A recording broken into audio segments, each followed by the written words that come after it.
انسان کو جو صلاحیتیں دی اللہ نے، ان میں سب سے بڑی صلاحیت قوت بیان ہے.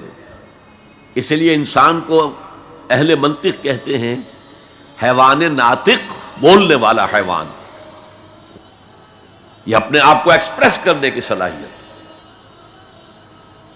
یہ تمام صلاحیتوں میں چوٹی کی صلاحیت ہے. دیکھیے ہمیں آنکھیں دی ہیں، حیوانوں کی بینائی ہم سے کہیں زیادہ ہے. ایسے حیوان بھی ہیں کہ جنہیں لائٹ کی ضرورت ہی نہیں، بغیر روشنی کے دیکھتے ہیں. یہ باز اور شاہین بڑی بلندی سے زمین پر پڑی ہوئی سوئی کو دیکھتے ہیں. سماعت ہمیں دی تو بہت سے حیوانات کو ہم سے بہت زیادہ سماعت دی. آپ گھوڑے پر سوار جا رہے ہیں، آپ نے کوئی آواز نہیں سنی، گھوڑے نے سن لی ہے، اس کی کنوتیاں کھڑی ہو گئی، اینٹینا کھڑے ہو گئے. سوار کو معلوم ہوا کوئی خطرہ ہے، اس نے تو کچھ نہیں سنا تھا. پھر کتنے حیوان ہیں جو سونگنے کی قوت ان میں کتنی زیادہ ہے، ہر شے کو سونگ کر پتہ کرتے ہیں یہ ہمارے کھانے کی ہے کہ نہیں. اصل صلاحیت جو انسان کی صلاحیت ہے وہ قوت بیان ہے. آپ کو معلوم ہے بڑے بڑے وکیل ایک پیشی کے 5 لاکھ روپیہ لے رہے ہیں. کیوں؟ ان کے اندر بیان کی صلاحیت زیادہ ہے، وہ مقدمے کو خوبصورتی سے پیش کر سکتے ہیں. ورنہ وہی قانون پڑھنے والے جو ہیں وکلا، وہ جوتی پٹخارتے پھرتے ہیں، کوئی ان کو پوچھتا نہیں. اسی طرح آپ کو معلوم ہے دنیا میں بڑے بڑے جو ڈکٹیٹر بنے ہیں وہ قوت بیان کی بنیاد پر بنے. ہٹلر کی فائری سپیچز اس نے کہاں سے کہاں اسے پہنچا دیا. لیکن اب ان چیزوں کو جوڑیے، الرحمن علم القرآن، یہ ایک جملہ بنا ہے. رحمان نے قرآن سکھایا. خلق الانسان، انسان کو پیدا کیا. علمہ البیان، یہ 3 ویلیوز ہیں جو 4 آیتوں میں آئی ہیں. آپ نے میتھمیٹکس میں یا ارتھمیٹکس میں پڑھا ہوگا ریشو پروپورشن کا قاعدہ، نسبت و تناسب. 3 ویلیوز دے دی گئی، یہ چوتھی تلاش کرو. وہ چوتھی ویلیو کیا ہے؟ دیکھو، اگر تمہیں کوئی قوت بیان اللہ نے دی ہے، اسے قرآن کو بیان کرنے میں صرف کرو. جیسے ہم کہتے ہیں کہ توپ سے مکھی نہیں ماری جاتی، توپ جتنی بڑی شے ہے وہ مکھی مارنے کے لیے تو استعمال نہیں ہوتی. تمہیں اللہ نے قوت بیان دی ہے، اسے صرف پیسے کمانے کے لیے استعمال نہ کرو، اسے لیڈری چمکانے کے لیے استعمال نہ کرو. اس قوت بیان کو اس قرآن کے بیان کرنے میں استعمال کرو.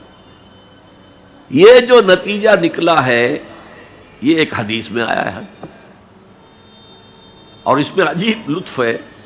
الرحمن علم القرآن خلق الانسان علمہ البیان عن عثمان ابن عفان، وہی جو ہے قافیہ چلا آ رہا ہے. بخاری شریف کی روایت ہے، خیرکم من تعلم القرآن وعلمہ، تم میں سے بہترین لوگ وہ ہیں جو قرآن سیکھیں اور سکھائیں، پڑھیں اور پڑھائیں، سمجھیں اور سمجھائیں. یہ بہترین ہے، اس کو بہتر نہ کہیں. یہ خیر کے بعد من آ جائے گا تو یہ کمپیریٹیو ڈگری ہوگی. انا خیر منہ، ابلیس نے کہا تھا میں اس آدم سے بہتر ہوں. خلقتنی من نار خلقتہ من طین، مجھے تو نے آگ سے بنایا، اسے مٹی سے بنایا. اگر من نہ آئے تو یہ سپرلیٹیو ڈگری ہے. خیرکم، تم میں سے بہترین لوگ وہ ہیں جو قرآن سیکھیں اور سکھائیں. کاش یہ حدیث نقش ہو جائے نوجوانوں کے دل پر. کیریئرز کی تلاش کرتے ہیں، ایم بی اے کر لیں، کمپیوٹر میں ایم ایس کر لیں، کیریئر بنے گا، تنخواہ اچھی ملے گی. وہ سارا کچھ اس دنیا کے لیے، عارضی دنیا کے لیے، عارضی زندگی کے لیے ہے اور کچھ بھی نہیں. حضور فرما رہے ہیں سب سے اونچا کیریئر یہ ہے قرآن پڑھو اور پڑھاؤ. اور یہ تو ہمارے ذمے لگا کر گئے حضور. ختمہ حجۃ الوداع میں کیا کہا تھا؟ میں صرف تمہارے لیے تو نہیں بھیجا گیا تھا. وَمَا أَرْسَلْنَاكَ إِلَّا كَافَّةً لِلنَّاسِ بَشِيرًا وَنَذِيرًا، اے محمد ہم نے آپ کو نہیں بھیجا ہے مگر ساری نوع انسانی کے لیے بشیر اور نذیر بنا کر. تو حضور نے تو تبلیغ ابھی صرف اہل عرب تک کی تھی. رسول تو تھے وہ پوری نوع انسانی کی، وہ کون کرے گا؟ وَكَذَلِكَ جَعَلْنَاكُمْ أُمَّةً وَسَطًا لِتَكُونُوا شُهَدَاءَ عَلَى النَّاسِ وَيَكُونَ الرَّسُولُ عَلَيْكُمْ شَهِيدًا۔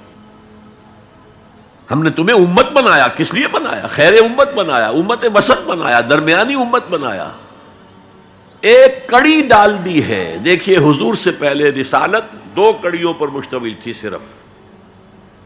اللہ سے جبرائیل نے لیا اور وقت کے رسول کو پہنچا دیا، اب وقت کا رسول پہنچا رہا ہے آگے۔ رسالت 2 کڑیوں پر تھی، حضور پر آ کر جب رسالت اور نبوت کی تکمیل ہو گئی، ختم ہو گئے، تو تیسری کڑی لگ گئی۔ اللہ سے لائے جبرائیل، پہنچایا قرآن کو، حضور نے پہنچایا امت کو، اور امت کے ذمہ اب پہنچاؤ ایک ایک انسان کو۔ یہ ہماری امت کی حیثیت سے ذمہ داری ہے، اور چونکہ ہم نے یہ ذمہ داری بھلا دی اس لیے آج ذلت ہے، خاری ہے۔ کیا حیثیت ہے ہماری؟ 150 کروڑ کے قریب دنیا میں ہو کر کوئی انٹرنیشنل معاملات میں ہم سے کوئی رائے لیتا ہے؟ کسنمی پرست کے بھیا کیس دی ہو کون تم؟ حالانکہ دیکھیں کتنا بڑا رقبہ ہے، سارے وسائل اللہ نے دیے۔ آج کی سب سے بڑی دولت مسلمانوں کے قدمے کے نیچے ہے، تیل کی۔ عزت نام کی کوئی شے نہیں۔ وہ تیل والے جو ہیں ان کا مذاق اڑتا ہے، چاہے وہ شاہ فہد ہوں اور چاہے وہ امارات کے امراء ہوں، کوئی ان کی حیثیت ہے، کوئی عزت ہے؟ اس اعتبار سے کہ ہم نے وہ فرض منصبی چھوڑ دیا۔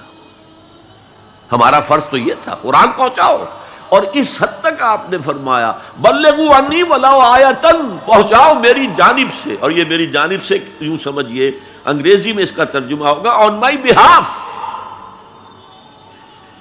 جو بھی حضور کا امتی قرآن پہنچاتا ہے وہ حضور کے بہاف پر پہنچا رہا ہے۔ رسالت حضور کی ہے جو تا قیام قیامت قائم رہے گی۔ نبوت محمدی آپ کے انتقال کے ساتھ ختم ہو گئی، رسالت محمدی تو جاری ہے، تا قیام قیامت جاری ہے، کوئی اور نبی اور رسول آنے نہیں۔ تو یہ ہے خیرکم من تعلم القرآن وعلمہ۔ هي الحلقات تحفظني بآيات من القرآن، هي الحلقات تملأني بحب المصطفى العدنان۔